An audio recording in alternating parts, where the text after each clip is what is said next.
for centuries, they've argued about this thing they called the ether or Indra's net. What is it? Is there an ether? Einstein thought there was an ether, and then they did some tests, and then it seemed to prove that there wasn't an ether. Well, and then 40 years later, they did another test with better equipment, and it proved that, in fact, yes, there was an ether, but the previous equipment hadn't been able to measure it. And so this medium, it's a Zen koan just to wrap around what the medium is, but I want to make some suggestions. That some suggest that it's the field of all potential. So what is potential? We can't see, feel, or touch potential until it's manifested. Until it moves, we can't perceive it. But imagine you're holding an acorn in the palm of your hand. And then you go plant that acorn and start to water it and so forth. And, you come back 40 years later and there's a giant oak tree in its place.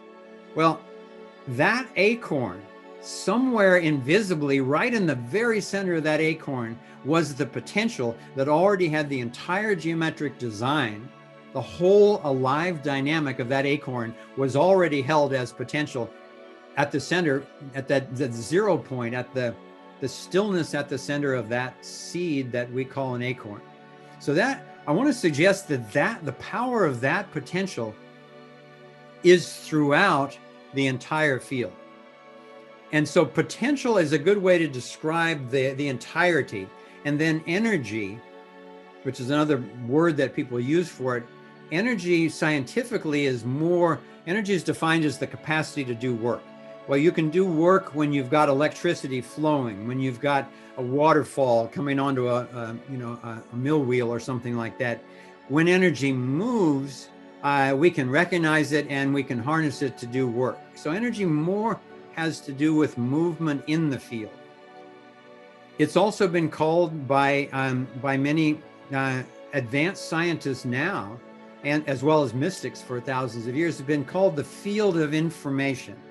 There's a wonderful British physicist named Jude Currivan who has written extensively on this.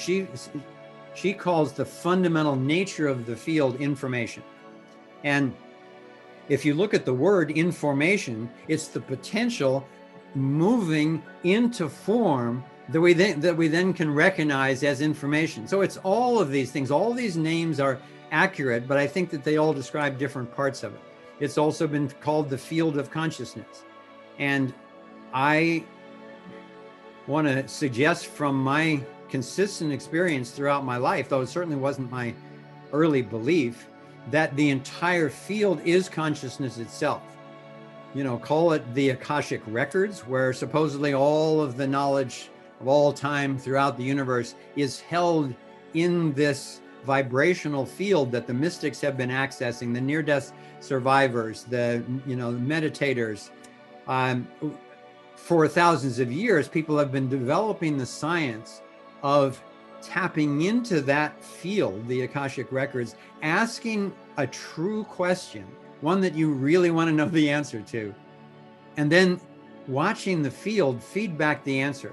Sometimes it shows it as a vision. Sometimes you get a full-blown sound, a voice in your head. Sometimes you get it as a dream. Sometimes it's in a meditation. You just got a whole packet download of the answer to the question you got.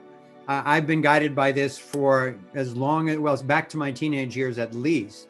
And it just fills me with awe every time. It's guided so much of what I do in my scientific career, as well as just exploring the conspiracies, what's in the way of our thriving. So much of that has been guided by asking the questions and then truly listening to the field in which I'm just an antenna.